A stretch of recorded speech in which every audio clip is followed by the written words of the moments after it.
It is a dream of everyone to create a breathtaking homestead, to always feel a brisk forest-like air fill their lungs.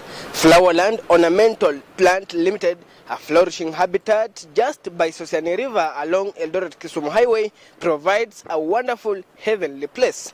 I am welcomed by sounds of wind whistling, insects buzzing, and tree branches creaking, with the beautiful sunrise peeking through tree canopies. A cool breeze of fresh air filled the atmosphere. A few moments later, I meet Mr. Newton Washira, who is the manager of Flowerland Ornamental Plants Limited, who then walks me around the garden showcasing the plant species the company deals with. But he says coming up with such a venture needs passion as much as it is a business. What I would say about this industry, about running a garden center, is really about passion.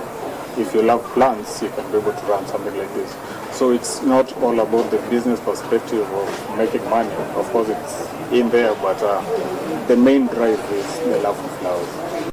Washira says to stabilize and maintain annual green vegetation in the garden, the company had to improvise other ways of obtaining water supply during dry regimes, which led to establishment of a man-made water reservoir for every time supply of water.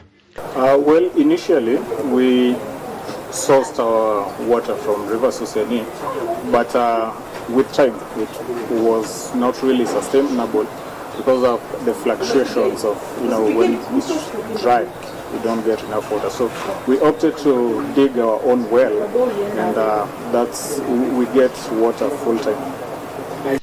Other than having many species of trees in the garden, Flowerland Ornamental Plants Limited has a unique specialization in flowers, which are categorized into two major categories of outdoor and indoor flowers, as he says. Mostly we have flowers which I would categorize in two categories. We have what we call outdoor flowers, or they require full sun to thrive and survive. And the other plants that don't require a lot of sunlight, so we call them shade plants. Yes. And we have other varieties like we have fruits, we have herbs, we have bushes and hedges, we have what you call succulents, we have indigenous and exotic trees, and ornamental plants as well.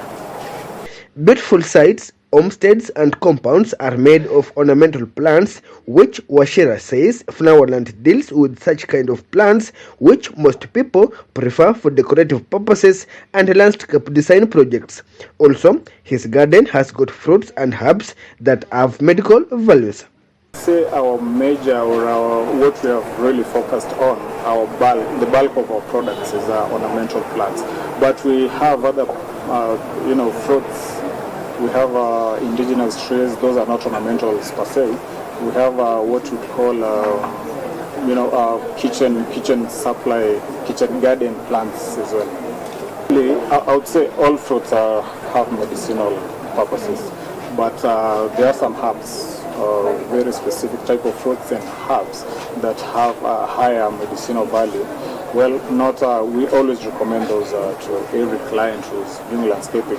It's always important to have some of these plants integrated in your garden because they help you as well. Different plants have different adaptations to the environment that Washira says it is their duty to advise their clients on favorable conditions for the plants before they purchase and live with them for replanting. Garden center is much more than just making a sale or selling the plants. So the first thing that we do, we always want to know where you come from. We know the environmental impact the plant will have, if it will be able to survive in that area or if it won't. So we have our sales experts that they have the information about the plants that would do well in your area, so they would be able to advise on the best product that you should buy. Just like any other business in operation, Washira also faces challenges just like other gardeners, citing the changing climatic conditions as the major problem affecting their business among other challenges. Not necessarily Flowerland Ornamental Plants Limited, but any other garden center around. The biggest challenge mostly is about the climate change. Prolonged dry seasons, and it gets really hard to sustain the business and even maintain the products, because when it's really dry, low water supplies, some even have to close their business and wait for the rains to get back on track. Well, maybe I would touch on most clients don't really know what they want. You know, it's not really. You really have to make them understand what they need. Yes, they want their compounds to look beautiful, but they really don't know what they're looking for. And some don't appreciate the value of a plant. Gardener Wachira calls upon support from various stakeholders from the government and private sector to boost such businesses in order to counterattack the effects of deforestation and instead embrace better energy sources. We are in a disaster and we're still cutting more trees, but what they ought to do from my own perspective is actually support businesses like this and help the farmers plant more trees, more fruits. You know, the trees will actually help generate the forest and the forest cover in the country or in the world as well. Brandon ASIEMA, Prudent TV.